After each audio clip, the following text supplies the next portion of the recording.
10 দফা দাবি নিয়ে জেলা শাসকের কাছে ডেপুটেশন ও কৃষক বিক্ষোভ সভার আয়োজন কৃষি এবং কৃষক বাঁচাও কমিটির পক্ষ থেকে বর্ধমানে। কৃষি এবং কৃষক বাঁচাও কমিটির পক্ষ থেকে বৃহস্পতিবার বর্ধমানে কার্জন গেটে কৃষক বিক্ষোভ সভার আয়োজন করা হয়। পাশাপাশি 10 দফা দাবি নিয়ে জেলা শাসকের কাছে ডেপুটেশন দেন এদিন তারা। কৃষি ও কৃষক বাঁচাও কমিটির জেলা সম্পাদক অনিরুদ্ধ কুণ্ডু জানান, আমাদের দাবি ক্ষতিগ্রস্ত আলু চাষিতে ক্ষতিপূরণ অবিলম্বে সরকারকে ঘোষণা করতে হবে। তিনি বলেন, কৃষি কর্তারা তারা ড্রোনের মাধ্যমে ক্ষতিপূরণের পরিমাপ করছে, কিন্তু তারা মাঠে কেউ নামছে না।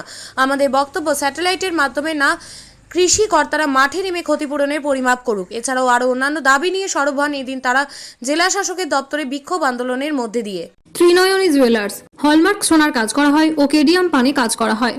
পহলানপুর তীরতলা বাজার, পূর্ব বর্ধমান। যোগাযোগ 9732049330 অথবা 9732086356 এই নম্বরে। আজকে কোথায় আসা হয়েছিল, কাদের তরফ থেকে আসা হয়েছিল আর কি করা হচ্ছে? আজকে এখানে মেমারি 1 নম্বর ব্লকের আলু চাষি সহ পূর্ব বর্ধমান জেলা যে সমস্ত জায়গাতে আলু চাষ হয় সেই সমস্ত জায়গার চাষির প্রতিনিধিরা আজকে এখানে বর্ধমান শহরের কার্যনগরে এসে এখানে উপস্থিত হয়েছে।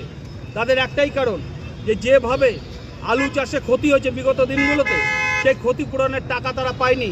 শুধু তাই না, আপনারা জানেন যে 2023 সালের ডিসেম্বর মাসে যে ব্যাপক বৃষ্টি হয়েছিল, সেই বৃষ্টির ফলে আলুর চারা সমস্ত নষ্ট হয়ে গেছিলো এবং তারপরে আলু চারাকে আবার দ্বিতীয়বার রোপণ করতে হয়, কিন্তু তারপরেও দেখা গেছে যে ভালো করে চাষ হয়নি আলুর। এবং সম্প্রতি আলুতে যেভাবে ব্যাপকভাবে ধসা রোগ লেগেছে, সেই ধসার ফলেও আলুর ফলন ভালো হয়নি। ফলে আজকে এখানে দাবি করা হচ্ছে যে অবিলম্বে ক্ষতিগ্রস্ত আলু চাষিদের ক্ষতিপূরণ অবিলম্বে সরকারকে ঘোষণা করতে হবে। শুধু তাই না, আজকে আমরা দেখতে পাচ্ছি কৃষিকর্তারা তারা ড্রোনের মাধ্যমে ক্ষতিপূরণের পরিমাপ করছে, কিন্তু তারা মাঠে কেউ নামছে না।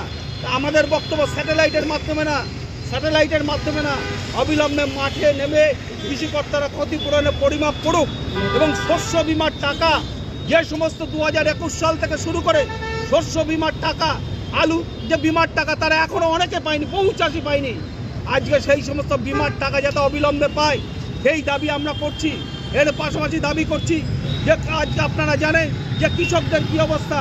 কৃষকরা আজকে ঋণে জর্জরিত, আজকে ঋণ নিয়ে চাষ করে। আজকে সেই সমস্ত কৃষকদের, ঋণগ্রস্ত কৃষকদের সরকার কৃষি ঋণ মুকুব করুক। কেন আমরা দেখতে পাচ্ছি যে সরকার শিল্পপতিদের কোটি কোটি টাকা তারা খরচা দিচ্ছে, কিন্তু কৃষকদের ঋণ মুকুব তারা করছে না। ফলে অবিলম্বে কৃষি ঋণ মুকুব করুক। পাশাপাশি কৃষিকাজে ব্যবহৃত যে বিদ্যুৎ বিল, সেই বিদ্যুৎ বিল অবিলম্বে মুকুব করতে হবে। এবং 10 দফা দাবিতে আজকে এখানে পূর্ব বর্ধমান জেলা শাসকের নিকট এখানে বিক্ষোভ ডেপুটেশন হবে। এখানে ডেপুটেশন যাওয়া হবে। আমরা এখানে কৃষক বাঁচাও কমিটি এবং মেমারি ব্লক এবং অন্যান্য ব্লকের চাষিরা আজকে এখানে হাজির হচ্ছে। তাদের পক্ষ থেকে আজকে এখানে বিক্ষোভ চলবে এবং আমাদের দাবি হচ্ছে এইটা যদি সরকার আগামী দিনে মেনে না নেয়, তাহলে এই বিক্ষোভ কিন্তু আরও দীর্ঘায়িত হবে, ব্লকে ব্লকে ঘেরাও হবে। আজকে কার কাছে ডেপুটেশন দেবেন? আজকে আমরা এখানে ডিএম এর কাছে, মাননীয় জেলা শাসকের কাছে আমরা ডেপুটেশন দেবো এবং সেই ডেপুটেশনে কী হয় তার পরবর্তীকালে আমরা পদক্ষেপ গ্রহণ করব। পাশাপাশি আমরা আর একটা জিনিসও বলতে চাই, এই যে আন্দোলন চলছে আজকে দেখুন, দিল্লি তো কৃষকরা তারাও কিন্তু রাস্তায় আজকে আবার নতুন করে শুরু করেছে। এই দিল্লির কৃষক আন্দোলন সমর্থনে কিন্তু আমরা করছি, কেন আমরা মনে করি যে কৃষকদের ফসলকে আইনসঙ্গত করতে হবে। যদি আইনসঙ্গত না করা যায় তাহলে কিন্তু কৃষকরা আজকে মাঠে মারা যাবে। শুধু তাই না, আজকে আত্মহত্যার সংখ্যা যতদিন যাচ্ছে বাড়ছে কৃষকদের, ফলে আত্মহত্যার সংখ্যা অবিলম্বে কমবে যদি সরকার স্বামীনাথন কমিশনের সুপারিশ মেনে যদি ফসলের সহায়ক মূল্যকে যদি নির্ধারণ করে, তাহলে অবশ্যই আমরা মনে করি অবশ্যই কৃষকরা লাভবান হবে এবং কৃষক আত্মহত্যার সংখ্যা কমবে। আপনার নাম আর পরিচয়? আমার নাম হচ্ছে অনিরুদ্ধ কুণ্ডু, আমি কৃষি ও কৃষক বাঁচাও কমিটির জেলা সম্পাদক। ভাত ছাড়া বাঙালির দিন চলে না। আমিষ হোক বা নিরামিষ, যে কোনো পদের সাথেই চাই ধোয়া ওঠা গরম ভাত। আর সেই ভাত যদি হয় বাসন্তী গোল্ড চালের, তাহলে তো কোনো কথাই নেই। বাসন্তী গোল্ড নামেও শোনা, রূপেও শোনা।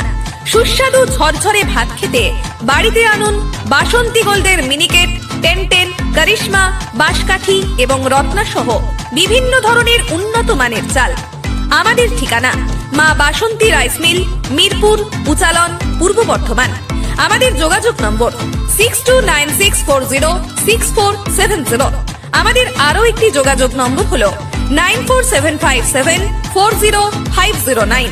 মনে রাখবেন, মা বাসন্তী রাইস মিল।